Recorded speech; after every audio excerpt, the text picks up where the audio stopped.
So you get a phone call, they read the document to you. How'd you feel when you got that news?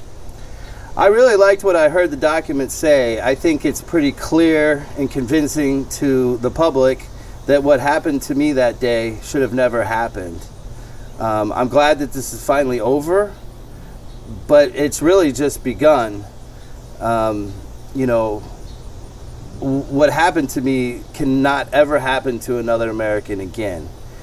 And it was kind of a bittersweet moment to me, you know, to accept this pardon, because, you know, a year ago when I filed this appeal, I actually looked forward to my day in court with a jury trial.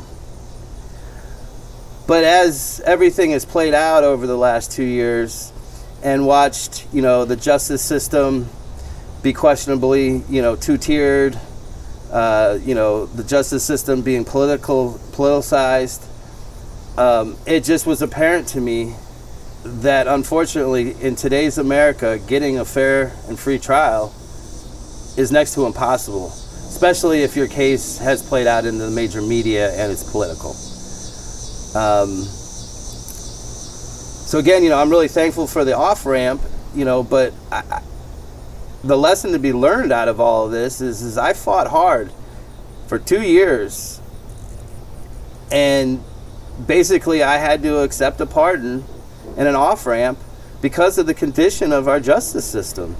And that should scare every American out there. You never thought you were going to get a fair shake from the justice system in Loudoun County, did you? You know, I did at first. I really did. You know, when we went into that first court date with Buddha and my original attorney, yeah, I thought that the right thing would happen. But the problem is that the evidence was never looked at correctly. It was looked at as what, you know, Scott was tussling or fighting with the police. That's not what the evidence was. The evidence was, did he commit disorderly conduct? And you can read the law statutes in Virginia, and it clearly does not show that that was disorderly conduct. And that's the problem with where Buddha pushed this, is she didn't look at it the way she should have. And she wanted to make an example out of me and please, you know, her operatives and scare the moms and dads of Loudoun County not to stand up. Speaking of moms and dads in Loudoun County, but all over America, what advice would you give to them? Because there's moms and dads, parents watching right now who are afraid to speak out because of repercussions that they saw with you. What would you tell them? I would tell them that they have to speak out because our children, you know, depend on it. If we don't speak out, this will continue, and it will continue to get worse. But what I will say is that you have to stick to the truth and the facts. And that's what we've done all along, is we've stuck to the truth and the facts. And that's what's allowed us to win this and stay in the fight and win it. If you went back to that night you were at the Loudoun County Public School Board meeting, would you do anything differently? Not one thing. I would do it all over again. I'll protect my family from any threat like that, anytime, any place. But the one thing that needs to really be known is, you know, I didn't do anything violent. I didn't violently threaten her. Having your hand clenched at your side is well within your rights. Calling somebody, you know, a word that's not so nice is also, you know, within your constitutional rights. And if you review the video, I never fought with the police. I never hit them. I never kicked them. All I did was resisted. And that was me standing up for my rights.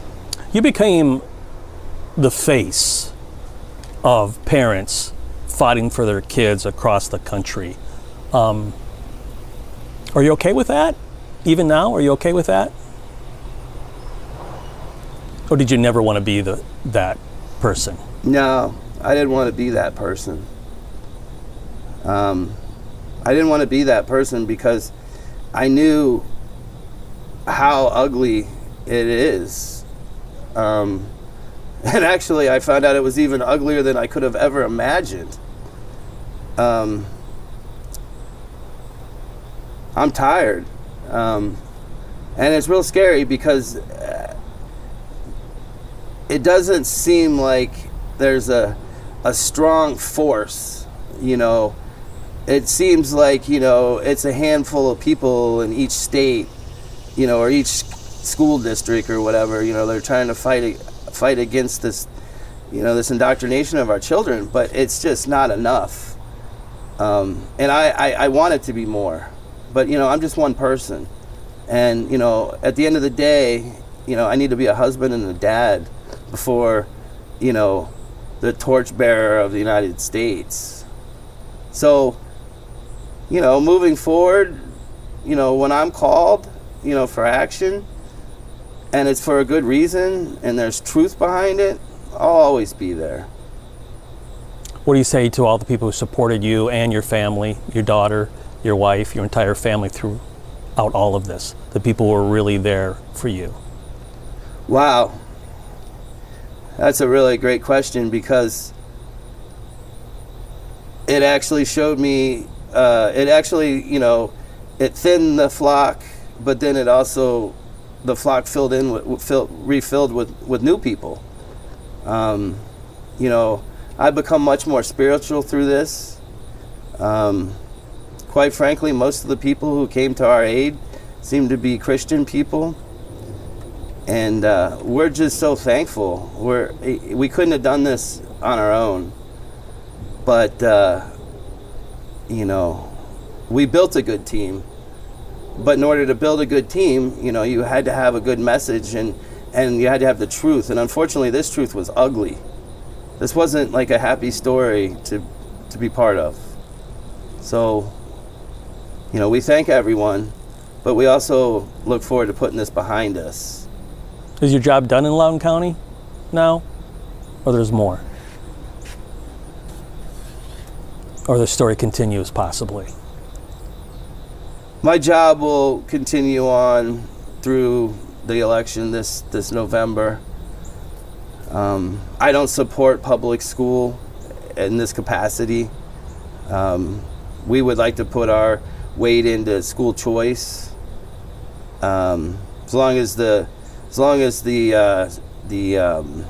school unions are in control, I mean, it's pretty obvious.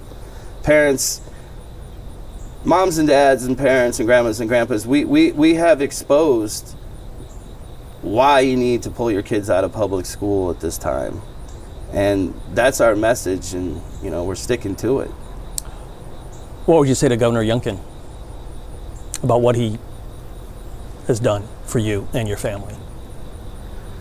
You know, I really appreciate, you know, what he's done, because when he campaigned, you know, he made it very clear that if he was elected, you know, that he would, you know, do what he could, you know, to get to the bottom of what happened to not just my family, but everything that was going on in Loudoun County. And he did that. It was proclamation number 4, I believe, you know, on the day he was sworn in. You know, he, you know, asked Jason Mieres, you know, to look into this and start a special grand jury investigation. And Jason sent a hell of a team, and they did their very best. And for that, I'm very thankful, because without that, you know, a lot of the truth wouldn't have been known, or at least it would have been, it wouldn't have been factual, at least. And that's what I feel the special grand jury did, is it put a stamp of factual stuff to that report. You know, his Parents Matter campaign and his model policies, they look pretty good. You know, I hope that the school systems adhere to them, but there's a lot of fight left, you know, so I asked him to continue on forward with everything he said he's going to do, but it's not over yet. And I hope his team and parents across Virginia unite and get this done. You know, some people would say you were in constant contact with the Attorney General's office, with the governor's office, about everything, always talking, open door. Was that true? Did you talk to the governor all the time for the last 2 years about this? No. I've never spoken to the governor personally, ever. One time in a restaurant, you know, I spoke out through the crowd to him for a minute. But other than that, there's been zero contact. And as far as, with the AG, that's not true either. They had special people involved, that had different jobs. And, of course, we had a line of communication through them, but we were involved, in testifying in the special grand jury. Is this the America, after this 2-year fight and this ordeal, is this the America that you want to leave your daughter? No, absolutely not. I mean, the story goes on. Our country has lost its way, and I'm really worried about that. And that's kind of how I feel right now is whether we stay here living in Loudoun or move, wherever I go, it's really about the big government. And that's really scary right now. And one last question. Are there people in Loudoun County, parents, do you think, that are afraid to speak out like you? Who are afraid to show up at meetings and voice their opinions and fight for their children because they think what happened to you is going to happen to them? Yeah, absolutely. I mean, you could almost make a factual case out of that because, if you look at the June 22nd, 2021 school board meeting, there was 500 people there. And then it slowly dwindled, to less than a dozen, parents, at least on the conservative side. It seems like, on the other side, it seems like they've stayed real strong and loud. We've got the Loud and Love Warriors, attacking.